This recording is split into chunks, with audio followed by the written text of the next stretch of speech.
Hey, before you watch this thing, hit subscribe, would you? I was a jerk when I was a young actor. I was a jerk. And,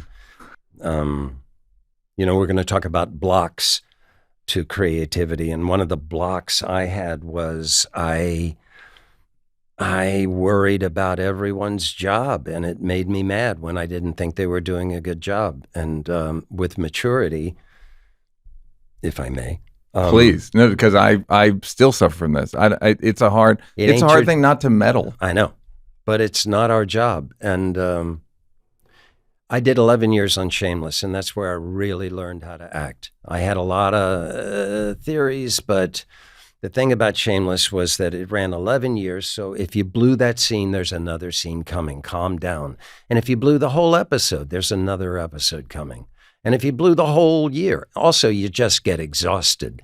And I realized if I'm worried about my fellow actor and that he or she isn't doing a good job, dollars to donuts, I'm not doing a good job because my energy is being wasted on something I have no control over. The speed is probably a little faster too, it's right? It's a blessing. It's just a blessing. The amount of scenes you're shooting in a day. Because it's your first impulses always. Which are the best? Yeah. I think one of the hardest things in acting, truly, is knowing when to quit.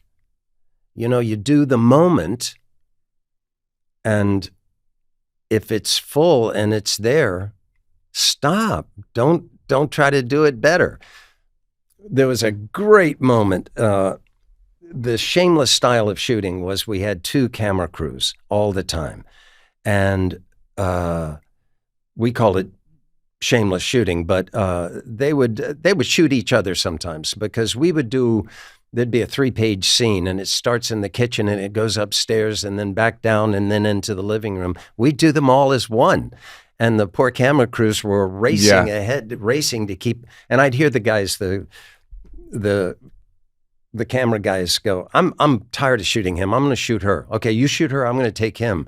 And the director is just sitting there going, okay, as opposed to the curated thing, that's off the shot list. And so when it's your scene, there's this moment, and there's a close-up there. Here's the punchline. Here's the moment. And in the 3rd episode of the first season, I went to the DP and I said, when are we going to get to my moment? And he said, what moment? And I said, this, when I say that. And he said, oh, dude, you're done. That was the second shot. And it was liberating. Oh, great. Because immediately, or were you pissed and then it was liberating? No. It was one of those Kadoing moments where I saw reality because I was intimately aware that you do the scene, and if it just breaks out this way, that everyone shoots their stuff first and you're last, when you get to that moment, you've done it a dozen times for other people's coverage, and because it's your close-up, I'm going to do it a little better. Right. It's a recipe for disaster. You can't do it better. Just keep doing it. There's no right, there's no wrong. There's only full. I don't know what it is, but change it up every time and just do what's required and don't try to add to it.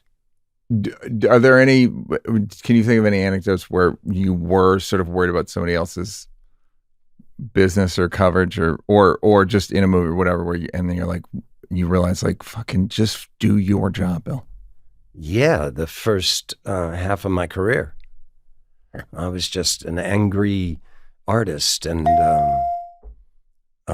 pissed off all the time,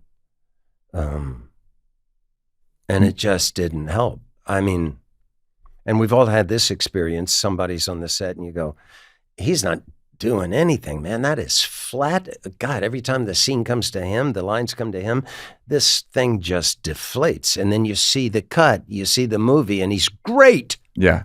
He's great and you simple guys all and seem like direct. you're overdoing it. Yeah. Yeah. And what do you consider the first and second half of your career? Because you had a lot of, I mean, you got nominated for Academy Award in 1996. Mm-hmm. Were you any good at acting then? I think I have a certain talent for it, and that's God-given.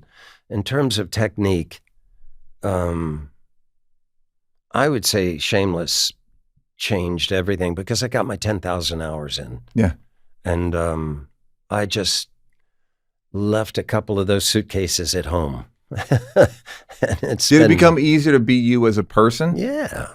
Oh, you mean off? Yeah, like if you're an angry artist all the time, were you, or at least at work? What were you like that in your regular life? That's a question for the family, but I'm pretty sure they would say, yeah, he calmed down a whole lot. You took yourself very seriously. Very seriously. And then it just doesn't help. Okay, you want an anecdote? At a certain point, when Saturday Night Live hit, television just descended on it, and all the comedians got TV shows. And it's still going on that we make the movie around a comedian. And I swear, when I see a film, I can tell where the script ends and where they ad-lib. I can just tell you I'd put serious money on it because it's really funny. And then their ad-libs sometimes ruin the scene. Yeah, because they're putting a hat on a hat on a hat. Tangential, yeah.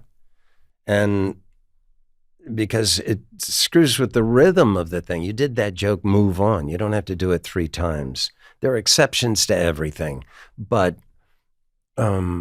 this is another Davism. It's not an actor's job to be funny.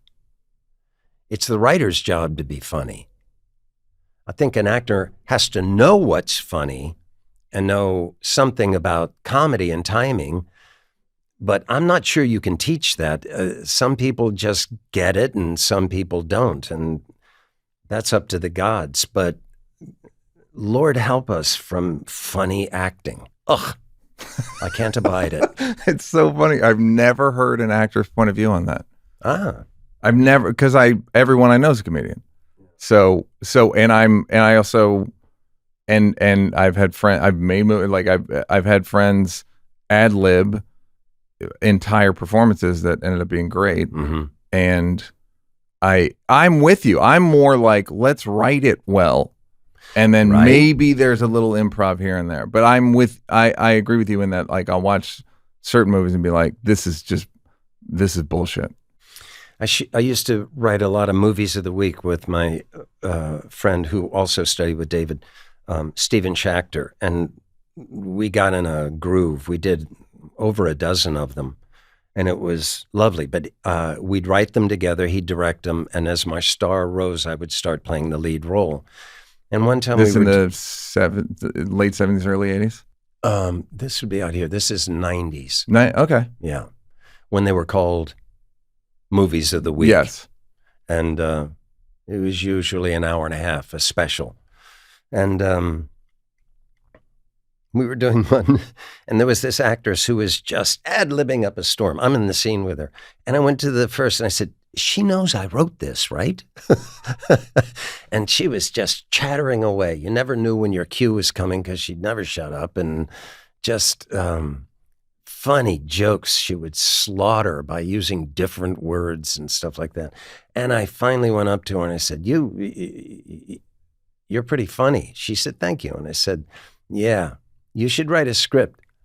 And she said, it's funny you would say that. I'm thinking about it. And I said, no, what I'm saying is, I wrote this script. Shut the fuck up. Congratulations. When you're number one on the call sheet, you can do that stuff. I have a similar story doing a sketch on Chappelle Show, which I did with Dave. Genius. Thank you. We're doing a scene, Dave and an actress. The actress is ad-libbing. And I just like quickly yell cut. And I'm like, hey, I need you to say do that. And she goes, I'm an actress. I can say whatever I want. And she looks at Dave like, right? And Dave literally goes, lady, you just said that to the worst person on earth. Good